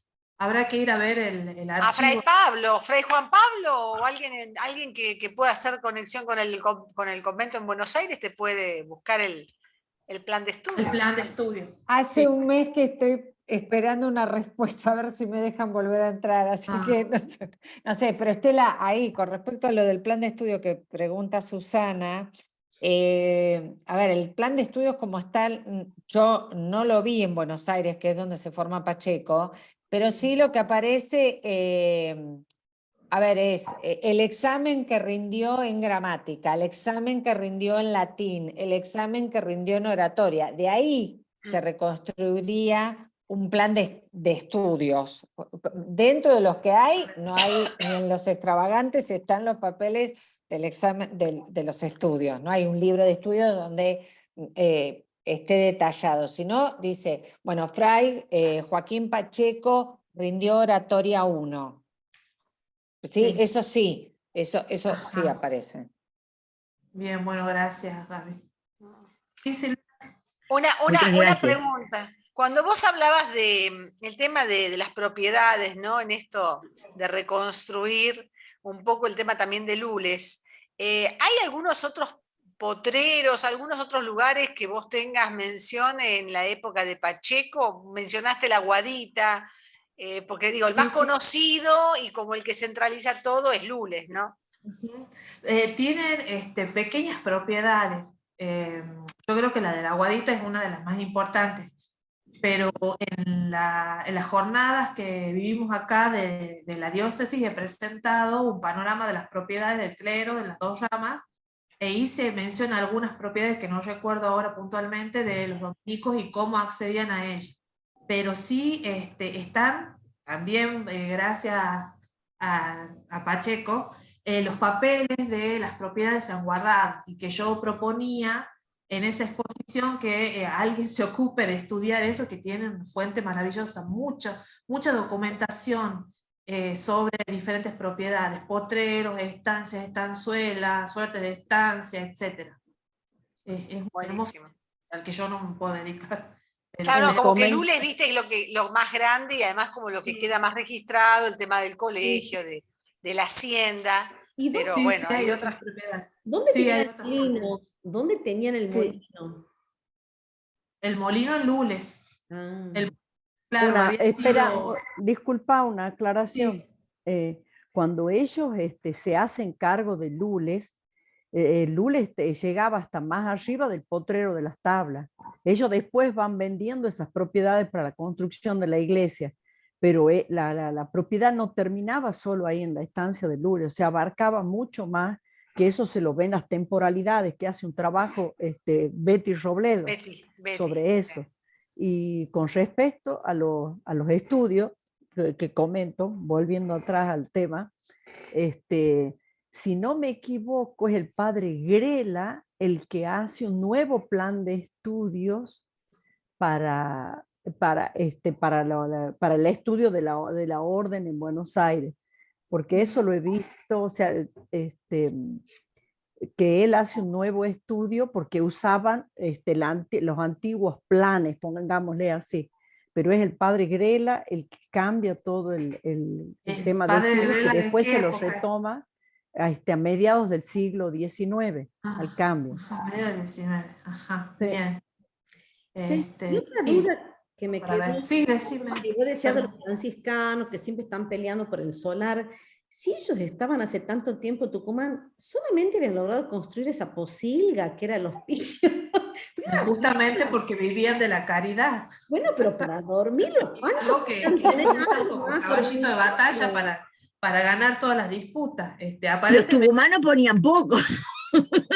Porque era una bueno, pista, era una posilga, el hospicio ese que le dan a los frailes era una cosa precaria, un rancho, un ranchito. bueno, todo era así, ¿no? Recordemos que la Claro. iglesia en un momento las misas oficiaban al aire libre porque no se podía respirar, porque los cuerpos estaban abajo casi al descubierto en el piso de la matriz y durante mucho tiempo estuvo a punto de derrumbarse hasta que finalmente la tiraron. Entonces, si la iglesia matriz estaba en esas condiciones, imagínate los conventos. Claro. Sí, era así, muy, muy precario. No encontrabas acá templos como en Córdoba, ¿no? Ni siquiera como en Salta, creo. Era muy precaria Los mejores eran los de templos. los jesuitas. Sí, por eso se los disputaron después de... Claro. Y Lule, cuando los reciben, los dominicos no tenían ni puerta, no tenían nada, ya habían desmantelado. Claro, porque lo todo. habían saqueado. Pasan 10 años hasta que ellos van a Lule, sí, Habían saqueado hasta que se hacen cargo de Lule. Muy bien, muy interesante. Bueno, y así como una vez decía mi compañero Esteban Ávalo, que a él le costaba ponerle nombre propio a sus trabajos, y a mí también. La verdad que emprender una biografía ha sido toda una aventura. Me cuesta ponerle nombre propio a los personajes. Siempre he estudiado colectivos, grupos, corporaciones. ¿Qué otro? propio Pero para... es rico cuando son personajes, en el caso de Pacheco, ¿no? Que son como trascendentes en la historia del convento dominico de Tucumán. Entonces, bueno, poder explorar ahí con todo lo que se relaciona, no es solo, viste, la biografía, o sea, que a partir de la biografía vos estás viendo múltiples aspectos, ¿no? De la vida del convento tucumano. Entonces está Y buenísimo. lo que queda por ver, lo que queda por ver en otros conventos. Este año tuvimos la suerte de poder ir con Sarita 2 días a Santiago y aprovechar y digitalizar lo que más pudimos, y ahí encontré algunas cosas, pero dice Carrasco que en todos los conventos de la antigua provincia hay papeles que hacen alusión a él. Lo último que vi es algo sobre la banda oriental, que no lo terminé de ver, por eso no lo incluí, pero también tiene ahí una pequeña participación con los misioneros que van a banda oriental. Yo no me acuerdo, Estela, si de lo que encontré en Roma había cosas de la banda oriental. No de lo que me pasaba. Lo otro, unas nóminas donde él aparece, y también actas de los capítulos que ya están publicados. El documento más jugoso es de las enfermedades del fraile, pero después nada más. Y también el tema de las misiones me interesa mucho. Hay una de las misiones, el de los indios, de los grupos guaraníes, el de los guyanás, parece que está muy implicado con esa misión, y bueno, no tengo todavía la fuente, pero supongo que en el archivo de la Orden del Convento de Buenos Aires, o en el Archivo General de la Nación, voy a encontrar algo más. Es muy interesante esto, la verdad que es un dolor de cabeza. Primero lo toman como algo muy auspicioso el hacerse cargo de tantas misiones que habían dejado los jesuitas. Eran 10 para los dominicos, 10 para los franciscanos, 10 para los mercedarios, 10 pueblos. Pero después no lo podían manejar, era imposible de manejar, no conocían el idioma. Bueno, en un momento Pacheco pone el foco en esta misión de los guayanás. Así que quiero conseguir algo sobre eso. No sé en dónde. Ya me voy a fijar porque tengo idea que había un listado de misioneros. Creo que yo encontré un listado de misioneros y misiones. Sí, listado de misioneros hay, porque cada capítulo se asignaban nuevos misioneros. Entonces esos listados están. Incluso dicen dónde nacieron, dónde estudiaron, todo lo demás. Pero quiero ver qué es lo que pasa con esa misión. Como digo, en el Archivo General de la Nación espero que se pueda ver. Yo he solicitado documentación de los jesuitas, que sí está digitalizada toda, y me la enviaron rápidamente, pero no de los dominicos todavía no. Así que hay que ir allá. Espero poder hacer. ¿Lo has visto el Sí. trabajo de... perdón. No, dale, Sara. No, el trabajo del padre Rubén sobre los 30 pueblos guaraníes. Sí, lo he leído. Sí, lo he leído. Listo. No, lo que yo iba a preguntar, totalmente ignorante, de la ciudad de San Miguel de Tucumán, la estancia de Lules, ¿a cuánto está? Eran 4 leguas de aquellos tiempos. Como yo vivo en el antiguo régimen, no sé a cuánto equivale. 20 kilómetros. 20 Una claro, legua podían ser 5 kilómetros. Más o menos. Entonces está cerca. Está cerca. Sí. Está cerca, bueno. pero en aquellos tiempos, bueno, por supuesto, las distancias. Pero además, había que atravesar unos bañados, y era bastante dificultoso a partir de noviembre la comunicación. Estela, lo mío es totalmente siglo XXI, porque es una propuesta de turismo histórico. La próxima vez que vayamos a Tucumán, a ver si organizan y nos llevan a las lules, a las misiones. No, Susana, sería bueno. Las primeras jornadas hicimos la visita guiada. Sí. Pero la hicieron entre ustedes, y a los de afuera no nos muestran nada. Las primeras jornadas que vinieron de todo el país. Ahora cuando vos vengas, te llevamos. Sí, claro, las primeras jornadas primeras... de historia dominicana acá en Tucumán, fuimos hasta Lules a conocer la iglesia, hicimos todo el recorrido, sí. Claro, pero yo Pero todavía no ya hace estaba. mucho. No, pensé que eran las primeras del NOA que decías. No, estas tienen casi 20 años, Susana. Pero las el que estamos público hablando nosotros. como dice Mirta, el público se renueva, así que Susana y yo fuimos, así que... Y hay que llevar a hacer, los chicos, a los estudiantes No, fue- de Estela. sí, hay que hacer el recorrido hasta Tafí del Valle, estaría bueno. sí. Pero ahí había dominicos. Claro, También. No, claro. Tafí dominicos, no. No, perdón, pensé los jesuitas, yo me quedé con los Jesuitas, jesuitas de sí. Lules, Jesuitas, sí. No, dominicos no. Pero Yo me sí quedé con los circularon jesuitas por los y con la valles estancia de calchaquíes los Lules, porque se dominicos. seguía hasta allá. Sí, Claro, circulaban en Misiones, pero sí. estaban en Lules. No, claro, se movían Ujú. Santiago, Catamarca, y cubrían un espacio amplísimo, sí, sí. Lo- Notas lo- la lo- diplomatura que vamos a dictar con Yo, Cecilia, yo no me imaginaba caballos sino arriba de una camioneta. los 4x4.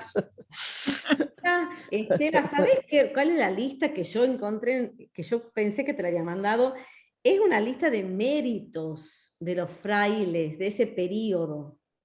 Ah, no, de méritos no tengo. Entonces, los méritos dice tantas misiones, tantas cosas, y es de 1700, Ah, no, esa no tengo. es de 1775 y 1779, ¿no es el periodo de él?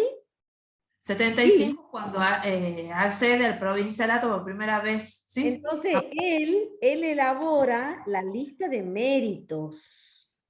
Ah, sí, bueno, lo mismo que hace acá en Tucumán y que está en el libro de Extravagante, los méritos de cada uno de los misioneros. También sé que por ahí le mandan alguno el disco, lo desobediente, y como le siguen mandando gente que para él no valía nada, entonces Te voy a mandar los todo superiores. eso. Te voy a mandar Bueno, todo sí. eso. Para Bueno, los díscolos y desobedientes, ¿no los devolvían para la casa? los mandaban a Buenos Aires. Sí, la disposición es que no pueden salir del convento de Buenos Aires por más que sean los mejores alumnos, pero solamente se los puede sujetar, dice. Así que, bueno. Escucha, En y los aquí archivos hay está, libro de mérito. aquí está el informe de la Fundación en Montevideo. ¿De qué año? Y es que yo escañé sin leer también, ¿no? Veía los títulos nomás. Ya te voy a pasar todo eso. Es de esa época. Se ve que intentan fundar, no sé, Sí, es posible. 1804. Sí, 1804, claro, sí, sí, ¿Está sí. él ahí? Está ahí, es el año en que se produce ese cisma con otras autoridades para las comunidades de España y de las colonias. Es un año clave. ¿Y Pero quién sí, es? 1804 es el año también de la visita de Benito Luey Riega a la banda oriental, que estuvo todo el año recorriendo. Y acá Pero dice Manuel Torres como provincial. ¿Quién es?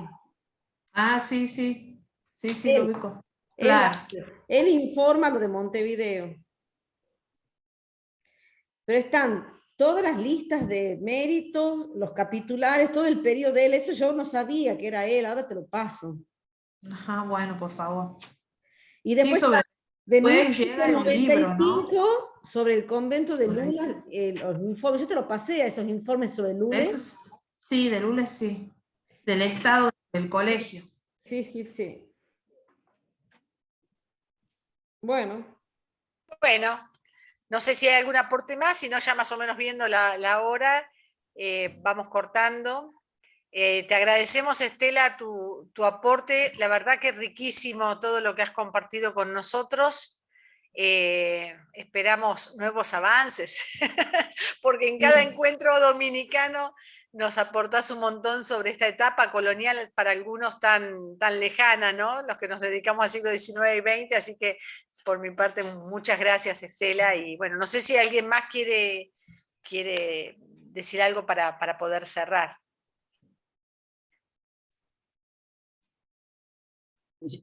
Cintia, Sí, el próximo conversatorio de noviembre va a ser el día 2 de noviembre, el Día de los Difuntos, pero en realidad lo que va a ser es miércoles 2, me han pedido los frailes de Colombia la presentación del libro sobre historia de la provincia de Colombia, que publicaron con motivo de celebrar, creo que los 500 años de la fundación de la provincia colombiana.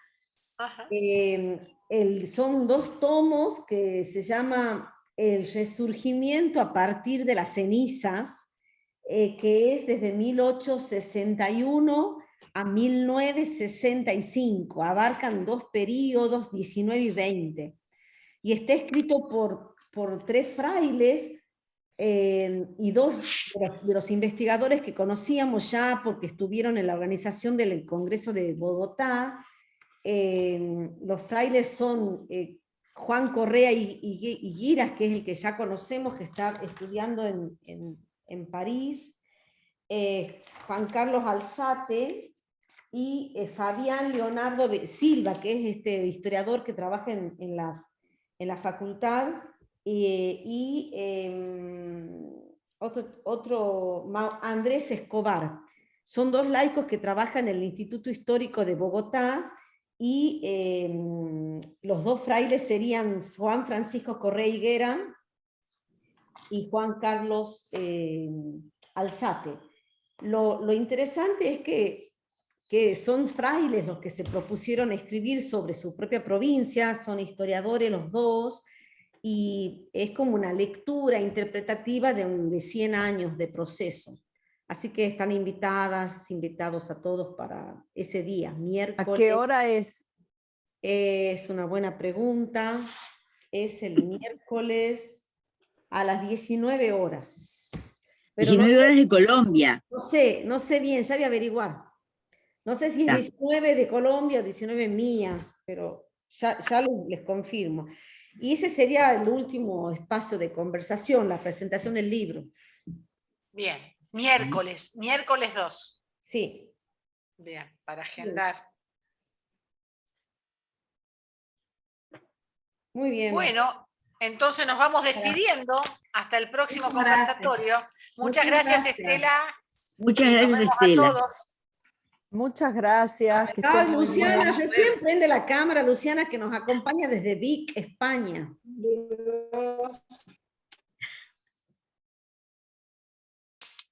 Bien. Uy, se me congeló. Chao, chao. Qué lindo ver a Luciana. Nos vemos.